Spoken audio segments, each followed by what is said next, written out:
Então, nesse período de um certo retorno do macartismo, né? Aquele período ali nos Estados Unidos, anos 50, plena Guerra Fria, tentando se descobrir ali quem eram as bruxas. Então tinha a chamada caça às bruxas, né? O Brasil, de certa forma, tem uma tendência para o linchamento, né? Linchamento é muito mais comum do que nós imaginamos, né? E hoje pode ter vários nomes aí no meio digital, como lacração, cancelamento, enfim. Então, nesse momento um tanto de macartismo, né, de dizer quem é o culpado, preciso pregar alguém na parede, quem é o culpado, eu achei interessante fazer esse vídeo contando aí um pouco da experiência na aviação e alguns fatos recentes que eu acho que podem ser interessantes para entender um pouco assim o comportamento humano. Então, peço aí que quem gostar, põe aí o seu joinha.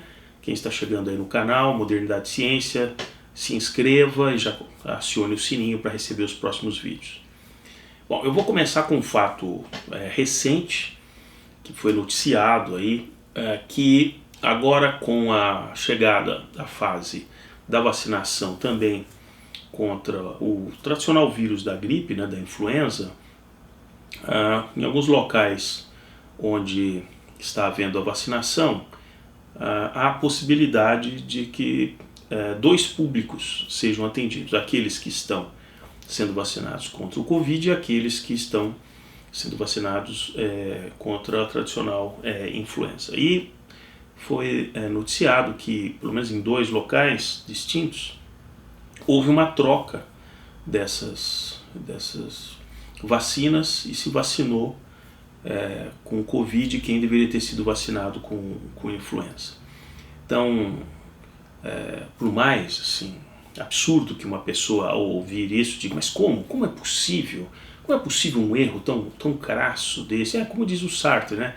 O diabo são os outros, né? Quer dizer, com os outros realmente nada que aconteça de errado é desculpável, né? A gente se desculpa muito consigo, né? Mas com os outros a punição é severa, realmente o rigor, a régua, né? Socialmente a gente, né, sobe a régua quando a crítica é com relação aos outros. Eu não vou entrar no mérito específico do fato da troca das vacinas, que não é o escopo aqui da minha observação. A minha observação se trata de um fenômeno que o Daniel Kahneman trata, né? Não só ele, mas ele trata de uma maneira muito interessante no livro, por exemplo, Pensando Rápido, Pensando Devagar. E aí que vem o cerne da questão, né? Originariamente, o nosso cérebro teve que se adaptar a uma realidade exterior muito agressiva, onde ele tinha que pensar muito rápido. Ele tinha que tomar decisões por cheiro, por sinais, pelo vento que estava vindo uma direção, trazendo assim, um odor, por animais que passavam ali. Então, enfim, esse padrão de comportamento humano foi muito útil numa fase que nós estávamos totalmente expostos ao meio ambiente, caçando, coletando coisas. Então, a diferença de estar vivo ou não era pressentir que uma fera estava se aproximando, conseguir subir numa árvore, numa rocha, lá para o outro lado do rio, usando ali uma canoa, enfim. Então, esse lado do padrão de desenvolver sinais que você não precisa ficar fazendo um cálculo para tomar uma decisão, a decisão é por impulso, esteve junto aí da raça humana durante muitos milênios, né? E a partir de um certo momento nós fomos desenvolvendo um cérebro lógico que começou a interpretar o porquê que o peixe não está aqui, ele está mais para lá, então aonde ele ia jogar a lança não é exatamente onde ele estava vendo. Então tudo isso vem de uma experiência e de uma análise lógica do mundo. E aí é o pensando devagar, quando a gente começou a planejar as coisas, gastar mais energia para uma série de ações, mas com um benefício muito maior do ponto de vista de entre aquilo que eu estou investindo, eu estou gastando mais energia, mas o benefício pode ser muito maior do que simplesmente reagir por instinto. Então, como eu disse, eu vou relatar um fato acontecido já há muitos anos na aviação, só para exemplificar como mesmo em certos ambientes, porque muita gente pode dizer, não, mas o que aconteceu, onde estava guardada a tal da vacina que foi trocada, e como é que a pessoa se enganou, ela não leu? Essa é a primeira observação que muita gente faz, ela não leu? Não leu, porque nesse tipo de atividade rápido, e quando são atividades tanto quanto repetitivas, nós temos naturalmente a tendência de automatizar as nossas ações. Então, de fato, aquilo pode estar na nossa frente e você não enxerga aquilo, porque você passa naquele lugar todo dia, você cumpre certas ações. Se não fosse assim, as pessoas não morreriam ao abrir a porta de acesso a um elevador e não perceberam que o elevador não estava ali. Por isso que tem aquelas plaquinhas para verificar se o elevador encontra-se naquele andar. Porque isso é tão automatizado, o ato de abrir e entrar, que você precisa de algum momento que alguém te chame a atenção de que você não faça isso de uma maneira automatizada. Então esse é um exemplo disso. Você não leu, muitas vezes pode ser que a pessoa não tenha lido, está em manutenção, não venha por aqui, por isso que em vários lugares, o piso não está molhado, mas a pessoa passa por ali, naquela calçada todo dia, então tem que alguém alertar e dizer, olha, cuidado, nesse momento o piso está molhado. E assim outros exemplos. Então eu vou dar um exemplo que eu conheci na aviação. Um determinado avião, nos anos ali, começo dos anos 80, que era produzido no Brasil, uma empresa brasileira, com licença da empresa Piper, que é o avião Seneca, que é um avião bimotor já desde os anos 70, teve várias gerações, hoje está na 5ª geração desse avião, e um avião leve, para transportar até 7 pessoas, e um avião movido a motores a pistão, ou seja, ele não usa motores mais sofisticados, que são os motores turbo-hélice.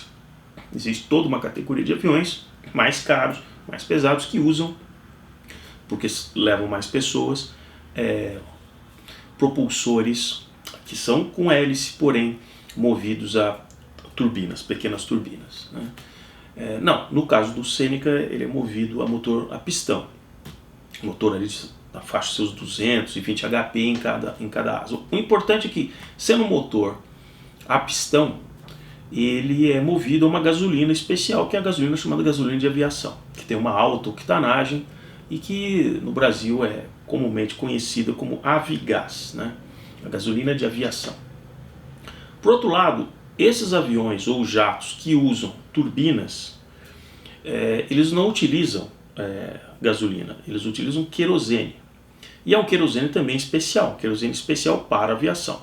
E normalmente se chama isso de QAV, Q de querosene e AV de aviação. Então, se você está falando com alguém da aviação e diz, olha, vai abastecer com QAV, ele sabe que é querosene. Se você disser que é Avigás, ele sabe que é gasolina com aquela octanagem de 100 e tantas octanas, né? Então, nesse caso, esse avião, um Seneca, com várias pessoas ali que estavam a bordo, logo após a decolagem, ele cai no fim da pista, ele simplesmente cai, explode e todas as pessoas perecem ali. O que se verificou rapidamente depois da queda desse avião, na investigação, é que ele tinha sido abastecido, que ele havia feito um pouso ali intermediário para reabastecimento para continuar a viagem. Ele foi equivocadamente, veja a similaridade com a questão das vacinas, ele foi equivocadamente abastecido com querosene de aviação e não com o combustível correto, que seria a gasolina de aviação, né? O querosene de aviação ele é mais fino, tem um alto poder de energia, mais do que a própria gasolina, e evidentemente com motor a pistão não tem condição para funcionar com a querosene. É claro que ainda existe uma gasolina residual no tanque, claro que também nos dutos havia gasolina, de forma que o avião ele deu partida, fez o táxi, fez a checagem ali na cabeceira da pista de motor, acelerando o motor com o avião nos freios. Isso fez com que, evidentemente, aquele resto de combustível correto de aviação, né, a gasolina, se acabasse.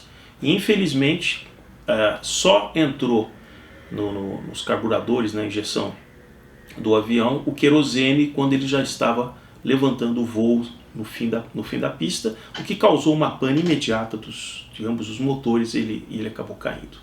Que as pessoas que estavam pilotando nem perceberam o que estava acontecendo, eles só perceberam os motores simplesmente apagaram. Bom, aí começa todo o processo de investigação, e diferente do macartismo, dizer de quem foi a culpa, de quem foi a culpa, de quem foi a culpa, o objetivo é descobrir como isso aconteceu e quais as recomendações e cautelas a gente pode passar para frente para que isso não volte a acontecer. Como que pode trocarem o combustível correto para essa aeronave num processo de reabastecimento. Então, em linhas gerais, a responsabilidade por um acompanhamento um abastecimento dessa aviação privada, ou mesmo de um táxi aéreo, é do comandante da aeronave, ele que acompanha o abastecimento. Numa empresa grande, em empresas que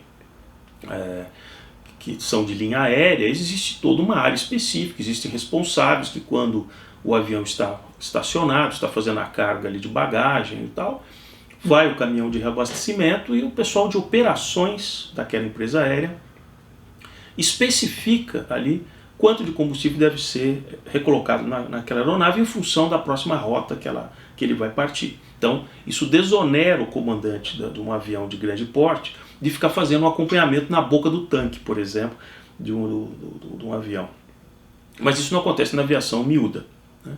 É de responsabilidade do comandante acompanhar o abastecimento.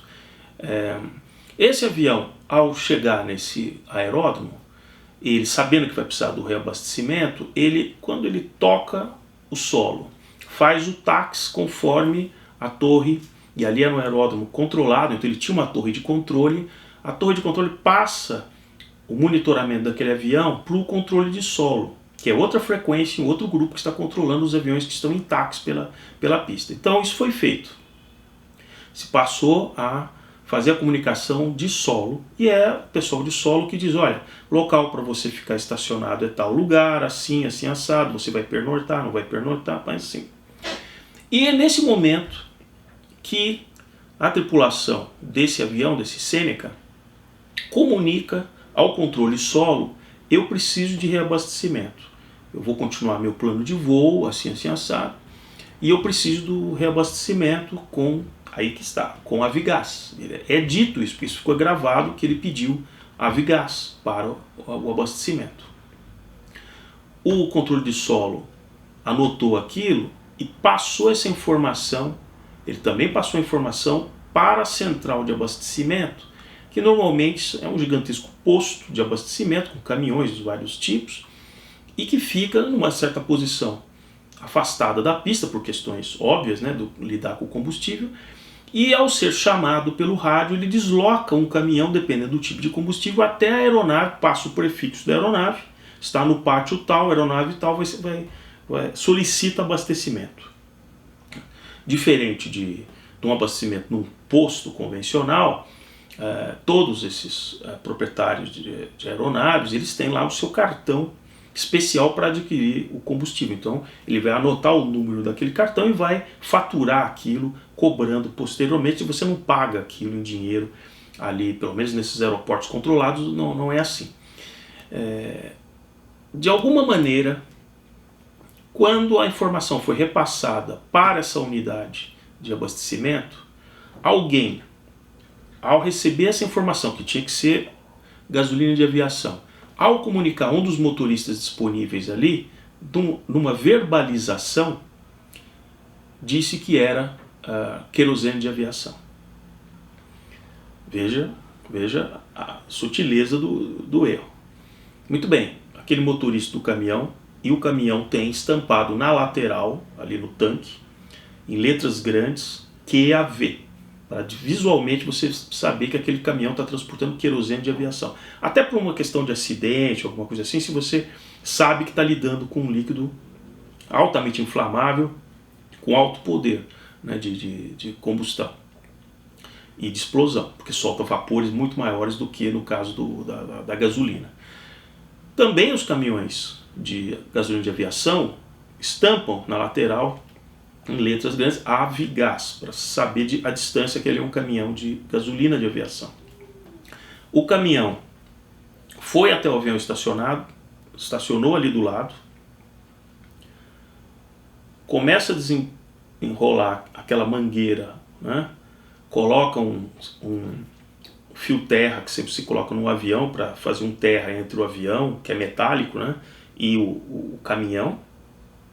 E aí começa a abrir o dispositivo, as tampas em cada asa, né? Na parte superior da asa, a tampa, onde na tampa vem escrito, como nós temos em vários veículos, quando era, por exemplo, só veículo a álcool, não tinha bicombustível, estava muito claro, isso aqui é álcool.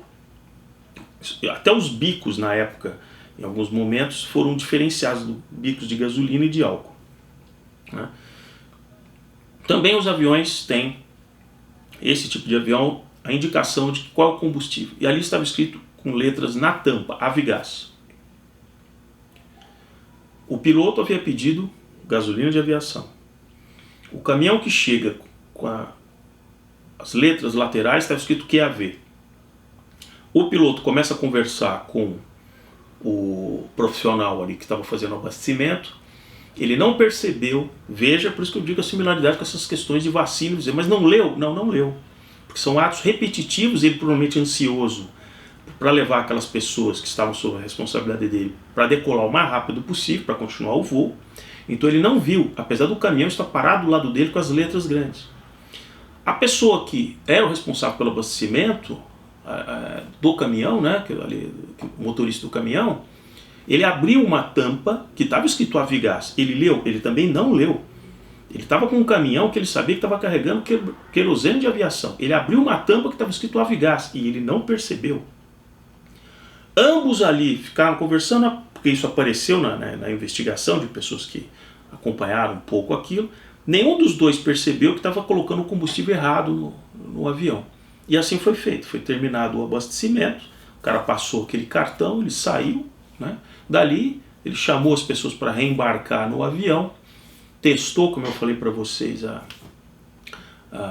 potência do motor e tal, e aí foi vitimado quando decolou, estava a algumas dezenas de metros de altura e os motores simplesmente se apagaram.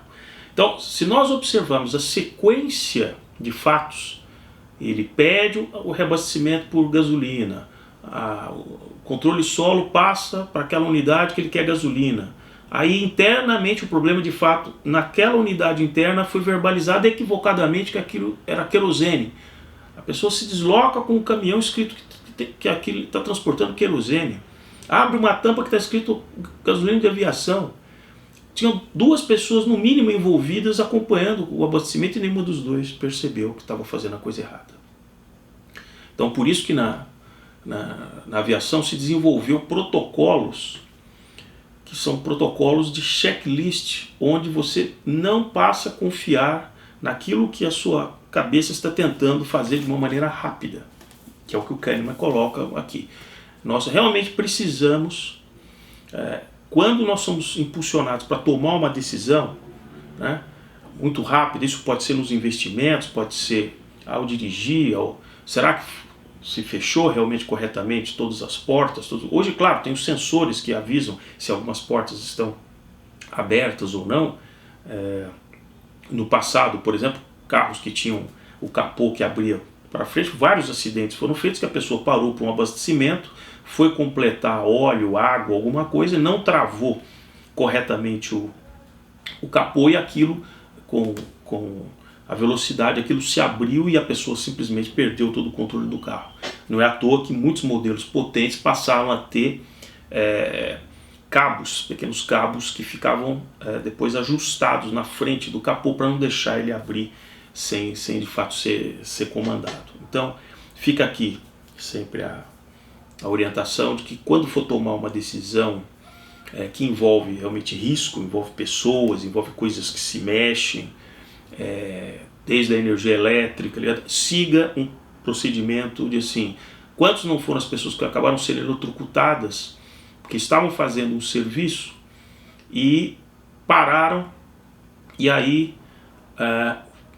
não perceberam que ainda existia alguma coisa que não estava finalizada, a pessoa se esqueceu e aí energizou novamente, aí ele esqueceu, lembrou que ele tinha que pegar um instrumento ou pegar alguma coisa, ele esqueceu que simplesmente aquilo estava energizado, ou seja, ele deveria seguir todo o procedimento do zero. Uma das regras na aviação é assim, se você for interrompido ao longo de um processo, comece do zero novamente. Fiz isso, fechei isso, tá travado, tá assim. Então, isso é uma regra que pode nos ajudar, e vejam que fatalidade pode acontecer até numa troca de vacinas.